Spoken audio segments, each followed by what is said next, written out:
السلام علیکم ورحمۃ اللہ وبرکاتہ۔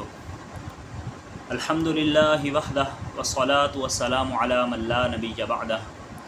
وعلی آلہ واصحابہ اجمعین الی یوم الدین۔ اللہم رب اشرح لی صدری ویسر لی امری واحلل عقدۃ من لسانی یفقہوا قولی۔ اللہم رب زدنی علما سبحانک لا علم لنا الا ما علمتنا انک انت العلیم الحکیم۔ تو گزشتہ ویڈیو میں سورۃ اللہب کا اچھی طرح لفظی ترجمہ جاننے کے بعد اب ہم اس سورت کے نزول کے مقاصد اور یہ جو پیغام یہ سورت دے رہی ہے اسے جاننے کی کوشش کرتے ہیں۔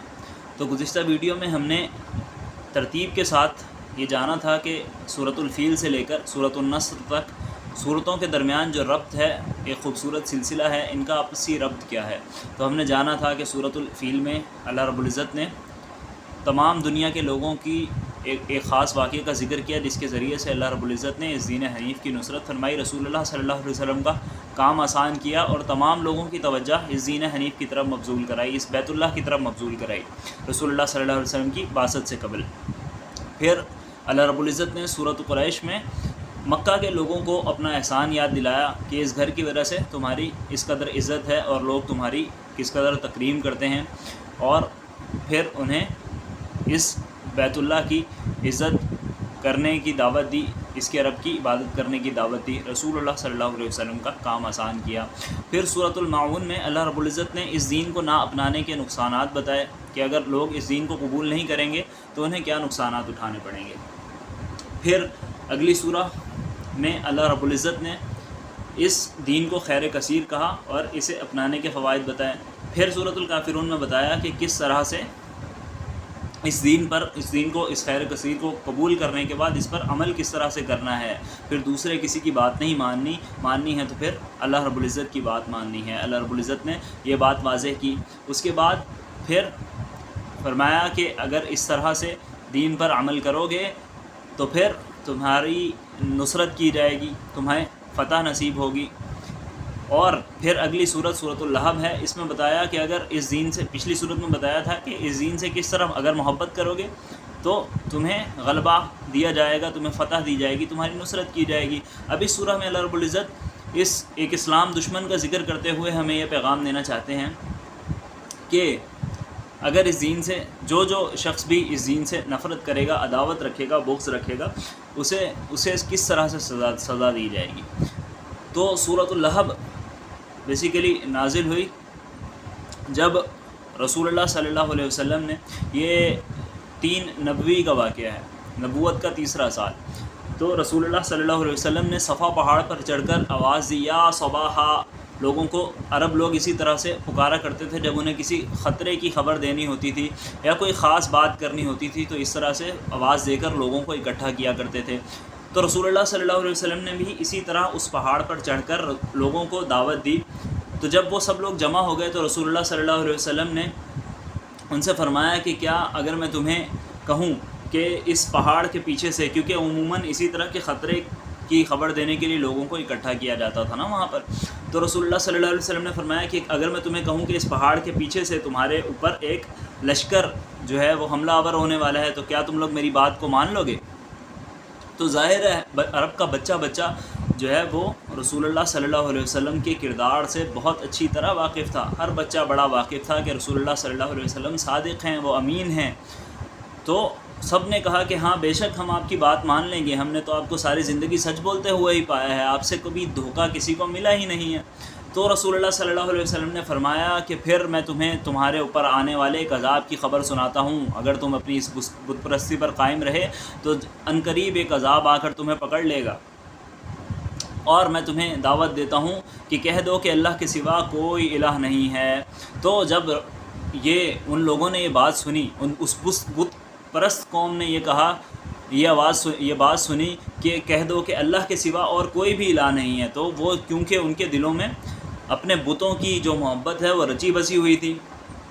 تو جب انہوں نے رسول اللہ صلی اللہ علیہ وسلم کو یہ کہتے ہوئے سنا کہ عبادت کرو تو صرف اب ان خداؤں کی کرو، تو انہیں ظاہر برا لگا۔ تو ان کے اندر جو بڑے لوگ تھے ان میں ان کے سرداروں میں یہ ابو لہب ایک بڑی نمایاں شخصیت تھی وہاں کی. یہ وزیر خزانہ ہوا کرتا تھا اس علاقے کا، اور اللہ رب العزت نے اسے ابو لہب کے لقب سے اسے اس لیے پکارا جاتا تھا، قرآن میں بھی یہی نام ذکر ہوا ہے، کیونکہ یہ بہت خوبصورت تھا. اپنے اس کی رنگت ایسی تھی جیسے سرخ و سفید، جیسے سرخ انگارے کی طرح کا اس کا رنگ ہوا کرتا تھا، جس کی وجہ سے لہب انگارے کو کہتے ہیں، تو اسے ابو لہب کہا جاتا تھا. اور پھر اللہ رب العزت نے بتایا کہ مالدار بھی بہت تھا اور بڑا عرب میں عزت والا تھا یہ ان لوگوں کے درمیان. تو جب یہ بات آئی کہ اس کی قوم کے خداؤں کے خلاف کوئی بات ہوئی تو اس قوم سے بھی برداشت نہیں ہوئی، اور پھر اس قوم کے سامنے نمبر بڑھانے کے لیے ظاہر ہے جس طرح سیاستدان کرتے ہیں کہ قوم کسی غلط بات پر بھی لگی ہوئی ہو تو ان کا ساتھ دیتے ہیں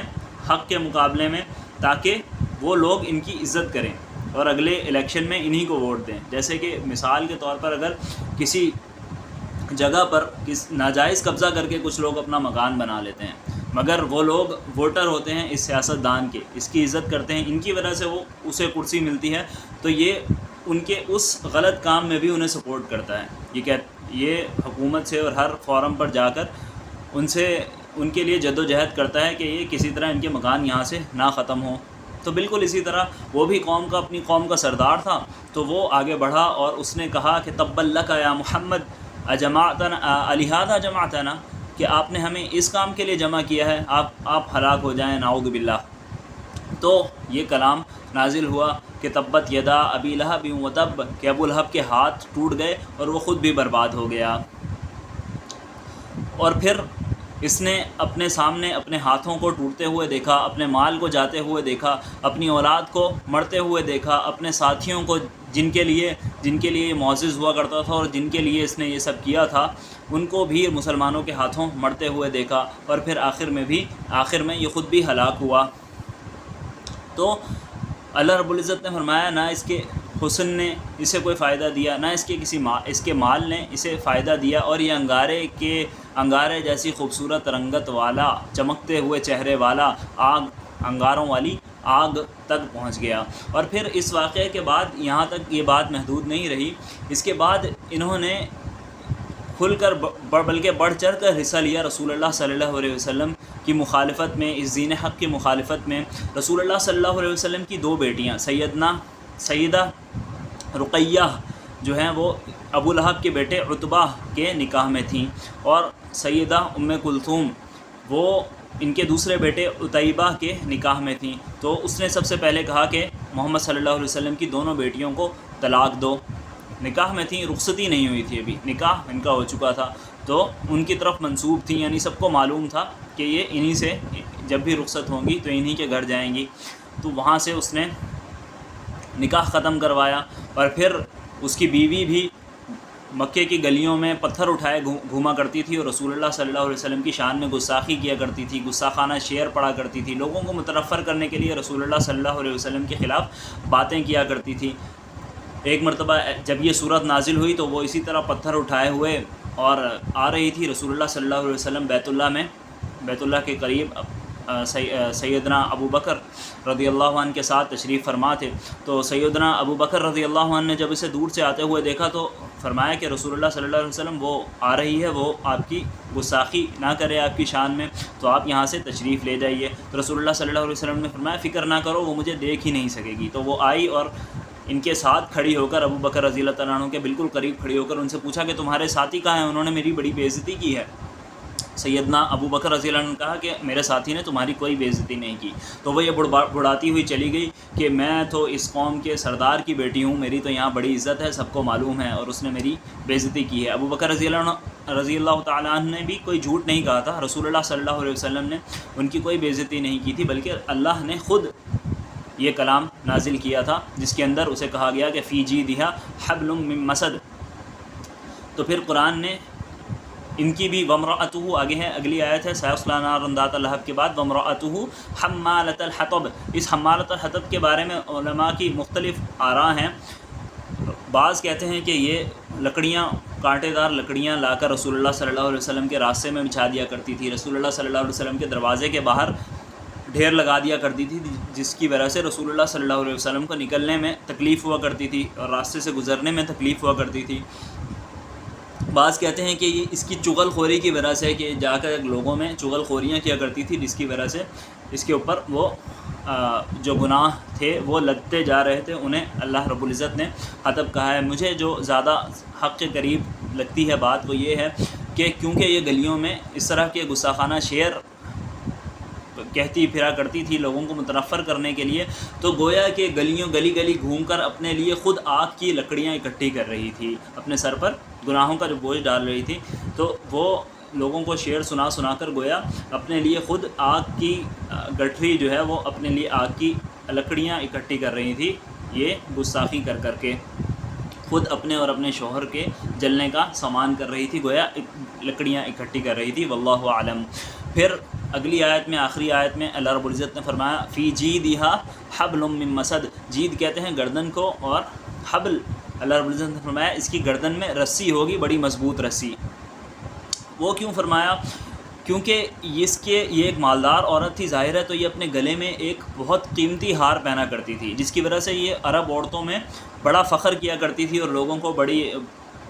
شوق کے ساتھ وہ ہار دکھایا کرتی تھی کہ میرے پاس بڑا قیمتی ہار ہے۔ تو یہ اسی ہار کو اور نمایاں کرنے کے لیے بھی وہ ہار، اس ہار کے بارے میں کہتی تھی کہ یہ ہار بیچ کر میں محمد صلی اللہ علیہ وسلم کی مخالفت میں لگا دوں گی۔ تو اس ہار کو کہنے کی وجہ سے کہ میں یہ ہار بیچ کر رسول اللہ صلی اللہ علیہ وسلم کی مخالفت میں لگا دوں گی، قرآن نے کہا اس کے گلے میں تو بٹی ہوئی بڑی مضبوط رسی ہے۔ پھر اس سارے سیناریو کے بعد انہوں نے یہ کام شروع کر دیا کہ مسلمانوں کو رسول اللہ صلی اللہ علیہ وسلم کو کھلی تبلیغ کا موقع ہی نہیں دینا، کہ قرآن مجید یہ مجمع میں کسی میں پڑھ ہی نہ سکیں، کیونکہ لوگوں نے جس نے بھی اس کلام کو جو سنتا جاتا تھا وہ حق کو قبول کرتا جاتا تھا۔ تو انہوں نے اپنی طرف سے پوری کوشش کی، لوگوں کو یہ کہنا شروع کر دیا کہ محمد صلی اللہ علیہ وسلم نعوذ باللہ کوئی جادوگر ہیں۔ پہلے انہوں نے یہ کہنا شروع کر دیا، پھر کہنا شروع کر دیا کہ یہ بھٹکے ہوئے انسان ہیں، تم ان کی بات سنو گے نعوذ باللہ تو تم بھی اپنے دین سے متنفر ہو جاؤ گے، گمراہ ہو جاؤ گے۔ تو اس طرح کی باتیں انہوں نے پھیلانا شروع کر دیں۔ پھر یہ کوشش کیا کرتے تھے کہ رسول اللہ صلی اللہ علیہ وسلم جب بھی کہیں قرآن مجید کی تلاوت کرنے کی کوشش کرتے تو یہ اپنی آوازیں بلند کر لیتے، یا اپنے کانوں میں انگلیاں ٹھوس کر کہیں دور چلے جاتے، یا پھر اس قدر شور و غل کر دیتے کہ رسول اللہ صلی اللہ علیہ وسلم کی آواز کسی کو پہنچے ہی نہیں، کیونکہ انہیں یہ غالب یقین تھا کہ اتنا اچھا کلام اگر جو کوئی بھی سنے گا تو وہ اس سے متاثر ہو جائے گا۔ تو اس وجہ سے یہ شور و غل کیا کرتے تھے۔ پھر 590 میں سنہ 590 نبوت کے 5ویں سال اللہ رب العزت نے اپنے نبی صلی اللہ علیہ وسلم کی مدد کی، ایک بہت ہی شاندار سورہ کے ذریعے، ایک بہت ہی شاندار کلام اللہ رب العزت نے اپنے نبی صلی اللہ علیہ وسلم پر نازل فرمایا، جسے ہم سورۃ النجم کے نام سے جانتے ہیں۔ اب یہ سورۃ النجم، اس کلام کا جو تسلسل ہے وہ اتنا شاندار ہے کہ جسے عربی نہیں بھی سمجھ میں آتی نا، وہ بھی جب اس کلام کو پڑھتا ہے یا سنتا ہے تو وہ اس کے سحر میں کھو جاتا ہے کہ اس قدر خوبصورت اور اس قدر روانگی اور اتنے خوبصورت اور شاندار الفاظ۔ بیسیکلی رسول اللہ اللہ رب العزت نے اس ایک سورہ میں کفار کے تمام سوالوں کا جو وہ سوالات اٹھایا کرتے تھے اور ان کے تمام وسوسوں کا جو وہ لوگوں کے دلوں میں ڈالا کرتے تھے، ان کی ہر ایک بات کا، ہر ایک چیز کا جواب دے دیا، اور اس قدر شاندار کلام میں دیا کہ رسول اللہ صلی اللہ علیہ وسلم پر جب یہ سورہ نازل ہوئی تو بعض کہتے ہیں ایک قریش کا بڑا مجمع تھا اور بعض کہتے ہیں کہ وہ حرم میں ہی تھا، تو رسول اللہ صلی اللہ علیہ وسلم کھڑے ہوئے اور انہوں نے مجمع میں کھڑے ہو کر اس سورہ کی تلاوت شروع کر دی۔ تو ان کا تو یہ معمول تھا کہ وہ شور و غل مچا کر کے رسول اللہ صلی اللہ علیہ وسلم کو قرآن نہیں سنانے دیا کرتے تھے، مگر یہ اس قدر شاندار طریقے سے اس کلام کا آغاز ہوا کہ سننے والے سکتے میں چلے گئے، انہیں سمجھ میں ہی نہیں آئی اور انہیں یاد ہی نہیں رہا کہ ہم اسے کس طرح سے اسے روکیں اور کس طرح سے، انہیں اپنا ہوش ہی نہیں رہا، وہ اس کلام میں اس قدر کھو گئے کہ رسول اللہ صلی اللہ علیہ وسلم والنجم اذا ہوا سے شروع ہوئے اور آخر تک تلاوت کرتے چلے گئے. یہ تمام باتیں سب نے سن لیں اور سب اس سے متاثر ہو گئے. پھر رسول اللہ صلی اللہ علیہ وسلم جب آخری آیات تک پہنچے تو آخری آیات پر رسول اللہ صلی اللہ علیہ وسلم سجدہ ریز ہوئے، سجدے والی آیت ہے. تو تمام لوگ جو وہاں پر حاضرین تھے ان میں سے اکثر لوگ جو ہے وہ سجدے میں گر گئے، بعض بدبختوں کے سوا، جن میں امیہ بن خلف کا نام مشہور ہے کہ انہوں نے اپنی مٹی زمین سے مٹی اٹھائی اور اپنے ماتھے پر مل لی اور کہا کہ میرے لیے یہ کافی ہے، میں سجدہ نہیں کروں گا. تو جو لوگ باہر سے آئے ہوئے تھے انہوں نے دیکھا تو وہ یہی سمجھے کہ مکہ کے جو لوگ ہیں یہ انہوں نے اسلام قبول کر لیا ہے ان کے سجدہ میں گرنے سے. اب کلام اتنا جاندار اتنا شاندار تھا کہ وہ انہیں ہوش ہی نہیں رہا اور وہ سب سجدے میں گر گئے تھے. اب جب لوگوں نے ان سے پوچھنا شروع کر دیا کہ تم تو سجدے میں گر گئے، کیا تم نے اسلام کو قبول کر لیا ہے؟ تو انہوں نے پھر باتیں گھڑنا شروع کی کہ کس طرح سے حق کو اب کس طرح سے اتنا واضح ہو جانے کے بعد کس طرح سے جھٹلائیں. بلکہ کچھ لوگ تو حبشہ جو ہجرت کر کے گئے تھے پہلی ہجرت میں، وہ ان میں سے کچھ لوگ واپس بھی آ گئے وہاں پر یہ خبریں سن کر کہ اہل مکہ نے اسلام قبول کر لیا ہے. اب لوگوں کو دینے کے لیے ان کے پاس کوئی جواب نہیں بن رہا تھا، تو انہوں نے کہا کہ کیونکہ اس صورت میں اللہ رب العزت نے ان کے بتوں کا نام لے کر بھی ان کا ذکر بھی کیا ہے، تو ان کا نام بھی لیا ہے. آیات ہیں افرأیتم اللات والعزی ومناۃ الثالثۃ الاخری. تو یہ کہنے لگے کہ اس کے اندر تو ہمارے بتوں کا نام آیا تھا اور ان کی تعریف ہوئی تھی، تو اس وجہ سے ہم سجدے میں گئے. حالانکہ صورت کے سیاق و سباق میں کہیں دور دور تک ان کی تعریف کا ہونا تو بہت دور کی بات، ان کی تعریف کا امکان بھی پیدا نہیں ہوتا. کوئی صاحب عقل کہہ ہی نہیں سکتا کہ اس سیاق و سباق کے ساتھ صورت چل رہی ہے اور پھر آخر میں آ کر یہاں پر ان کی تعریف بنتی ہی نہیں ہے. قرآن تو ایسا مضبوط کلام ہے کہ اس کے اندر دوسری باتوں کو ڈالنے کی گنجائش ہی نہیں ہے. انہوں نے اپنے پاس سے ایک دو آیات گڑھ کر اس میں داخل کرنے کی کوشش کی. رسول اللہ صلی اللہ علیہ وسلم نے تو یہ کہا تھا اس لیے ہم سجدے میں گر گئے، حالانکہ وہ اس کے سیاق و سباق سے بالکل مختلف تھیں، بیچ میں وہ شامل کی ہی نہیں جا سکتی تھیں. تو اس کے بعد پھر جب کوئی جواب ان سے بن نہیں پڑا، ان کے تمام سوالات کے جواب رسول اللہ اس ایک ہی صورت میں اللہ رب العزت نے دے دیے، تو پھر یہ مزید ان کے پاس گستاخی کے سوا کوئی آپشن نہیں بچا. تو اس وقت ابو لہب کا بیٹا عتیبہ جو ہے وہ شام کی طرف جا رہا تھا ایک سفر پہ. تو شام جانے سے پہلے اس نے کہا کہ میں ضرور رسول اللہ صلی اللہ علیہ وسلم کی، محمد صلی اللہ علیہ وسلم کی ضرور میں توہین کروں گا، جا کر ان کے ساتھ بدتمیزی کر جاؤں گا، ان کے رب کو جھوٹا کہوں گا. تو یہ رسول اللہ صلی اللہ علیہ وسلم کے پاس آیا اور اس نے قرآن مجید کی یہی آیات، سورۃ النجم کی آیات کچھ پڑھی اور کہا کہ میں ان آیات کو نہیں مانتا، یہ سب جھوٹ ہے. اور پھر اس نے چہرے انور کی طرف تھوک پھینکنے کی جسارت کی، جو اللہ نے رسول اللہ صلی اللہ علیہ وسلم تک پہنچنے نہیں دیا. مگر چونکہ اب اس نے حق کو جاننے کے بعد اس کی مخالفت کی، بلکہ صریح مخالفت کی، تو رسول اللہ صلی اللہ علیہ وسلم جو کہ رحمۃ للعالمین تھے، یہ بات یہاں پر ذکر کرنا بہت ضروری ہے کہ رسول اللہ صلی اللہ علیہ وسلم جب طائف گئے تھے، وہاں لوگوں نے رسول اللہ صلی اللہ علیہ وسلم کو اس قدر پتھر مارے تھے کہ آپ کے جوتے مبارک خون سے بھر گئے تھے. تو اس وقت بھی فرشتہ آیا کہ کیا میں ان دونوں پہاڑوں کو ملا کر ان کو آپس میں یہاں پر ختم نہ کر دوں اس قوم کو. تو رسول اللہ صلی اللہ علیہ وسلم نے انہیں نہ کوئی بددعا دی، بلکہ کہا کہ یہ اللہم اہد قومی فإنہم لا یعلمون، کہ یہ لوگ جانتے نہیں ہیں، انہوں نے جہالت میں یہ میرے ساتھ سلوک کیا ہے. مجھے امید ہے کہ ان کی آنے والی نسلیں میرے دین کو پہچان لیں گی اور اسے قبول کر لیں گی. مگر یہاں معاملہ یہ تھا کہ اس نے دین کو قبول بھی پہچان بھی لیا کہ یہ حق ہے اور اس کا ہمارے پاس کوئی جواب نہیں ہے، مگر اس کے باوجود اس نے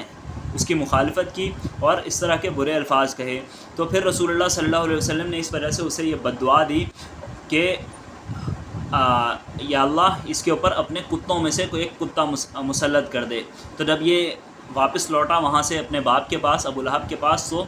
اس نے پوچھا کہ کیا معاملات وہاں رہے. تو اس نے بتایا کہ ایسے ایسے ہوا اور انہوں نے مجھے یہ بددعا دی ہے. تو وہ بہت زیادہ خوفزدہ ہو گیا کہ وہ کہنے لگا کہ میں نہیں سمجھتا کہ یہ اس کی بددعا تمہیں دی گئی یہ قبول نہیں ہوگی، یہ ضرور ایسا ہی ہوگا، مجھے بہت ڈر ہے.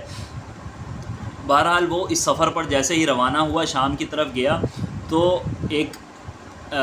جو عیسائیوں کی عبادت گاہ ہوتی ہے گرجا گھر میں یہ انہوں نے پڑاؤ کیا، وہاں پر یہ ٹھہرے. تو وہاں کے راہب نے انہیں بتایا کہ یہاں پر شیر بہت زیادہ ہیں. تو اپنا انتظام کر کے سوئیے گا. رات کو شیر نکل آتے ہیں اس طرف تو وہ نقصان پہنچا سکتے ہیں. تو اس کے دل میں یہ فوراً یہ بات کھٹکی تو اس نے لوگوں سے کہا کہ محمد صلی اللہ علیہ وسلم نے مجھے بددعا دی ہے تو ہمیں کوئی خاص انتظام کرنا چاہیے. تو ان لوگوں نے کیا کیا کہ پھر اپنے قافلے کا جو تمام سامان تھا وہ اس گرجا گھر کے احاطے کے درمیان میں جمع کیا اور ایک اونچی ڈھیری لگائی, بہت زیادہ اونچی ڈھیری لگا کر اس کے سب سے اوپر اس ابو لہب کے بیٹے عتیبہ کا بستر لگا دیا گیا. اور پھر قافلے والے لوگ چاروں طرف پھیل کر دور دور تک وہاں پر سو گئے تاکہ کوئی شیر آئے بھی تو وہ دور سے وہاں پر سب سے پہلے جو دور دور لوگ سوئے ہوئے ہیں انہیں کو نقصان پہنچائے تو ہمیں پتہ چل جائے, وہاں تک نہ پہنچ پائے. مگر رات کو شیر آیا, یہ گہری نیند سوئے ہوئے تھے, اس نے آ کر قافلے کے تمام لوگوں کے منہ جسموں کو سونگھا, سروں کو سونگھا اور پھر ان کو پھلانگتا ہوا اس سامان کی ڈھیری پر چڑھ گیا اور سب سے اوپر چڑھ کر جہاں عتیبہ سویا ہوا تھا وہاں چڑھ کر اس نے اس کے چہرے کو سونگھا, اس کے سر کو سونگھا اور پھر اس کا سر پکڑ کر اپنے سر سے جبڑے سے اس کا سر توڑ دیا اور اس کے جسم کو چیر پھاڑ دیا. تو اس طرح بھی اس نشانی کے ذریعے بھی ان لوگوں کو, اہل مکہ کو یہ بات بہت واضح ہو گئی تھی کہ رسول اللہ صلی اللہ علیہ وسلم سچے دین نبی ہیں اور ان کی بات, ان کی بدعا کس طرح سے اللہ رب العزت نے قبول فرمائی. تو اب ابو لہب نے اپنے بیٹے کو اپنے سامنے آنکھوں کے سامنے مرتے ہوئے دیکھا اور پھر اپنا جاہ و جلال, اپنا منصب, اپنی قوم میں عزت سب کچھ مٹتے ہوئے دیکھا. اللہ رب العزت نے گویا اس کے ہاتھ توڑ دیے, اس کے ساتھیوں کو اور مسلمانوں کے ہاتھوں مروا دیا, اس کے ہاتھ ٹوٹ گئے اور وہ کمزور ہوتے ہوئے دیکھا. اس نے اپنے آپ کو خود 10 سال تک زندہ رہا وہ اس سورت کے نزول کے بعد. تو یہ 390 میں سورت نازل ہوئی ہے, تو 3 ہجری میں تقریباً اسے ایک عدسہ نامی بیماری ہے, ایک پھوڑا نکلا جو کہ بڑھتا جاتا ہے اور پورا جسم جس کی وجہ سے گل جاتا ہے. تو یہ پورا اس کا جسم اس بیماری کے اندر, طاعون کی ایک قسم ہے, اس میں گل سڑ گیا اور پھر 3 دن تک اس کی لاش اس کے قریب کوئی نہیں جاتا تھا. اسے ایک کمرے میں بند کر دیا گیا, ایک گھر میں بند کر دیا گیا, اس کے پاس کوئی نہیں جاتا تھا. یہ وہاں پر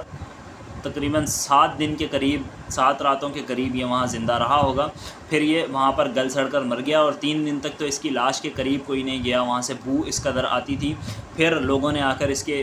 بیٹوں کو کہا کہ ان کی منت سماجت کی کہ اس کا کچھ کرو, بہت بو آ رہی ہے. تو انہوں نے کسی حبشیوں کو اجرت دے کر بلایا اور انہوں نے اسے ایک لکڑی کے سہارے اٹھا کر کسی گڑھے میں دور لے جا کر پھینکا اور پھر دور سے لوگوں نے پتھر مار مار کر اس گڑھے کو بھرا. اس کے اوپر اس قدر بدترین موت ہوئی, جو اپنے آپ کو بہت مالدار, بہت خوبصورت اور ایک سردار سمجھا کرتا تھا. تو یہ تمام چیزیں دین دشمنی کی وجہ سے اس کے ساتھ پیش آئیں. تو اس سورہ مبارکہ میں اللہ رب العزت نے ہمیں بتایا کہ اس دین سے جو دشمنی رکھے گا, اس حق کو پہچاننے کے بعد اس کو جو پہچان بھی لے گا کہ یہ دین سچا دین ہے مگر پھر بھی اس سے دشمنی رکھے گا, تو پھر اس کا انجام کیا ہوگا. اللہ رب العزت ہم سب کو اس دین سے محبت کرنے والا بنائے اور ہمیں اس دین پر پورا عمل کرنے کی توفیق عطا فرمائے. سبحانک اللہم و بحمدک اشہد ان لا الہ الا انت استغفرک و اتوب الیک. السلام علیکم ورحمۃ اللہ وبرکاتہ.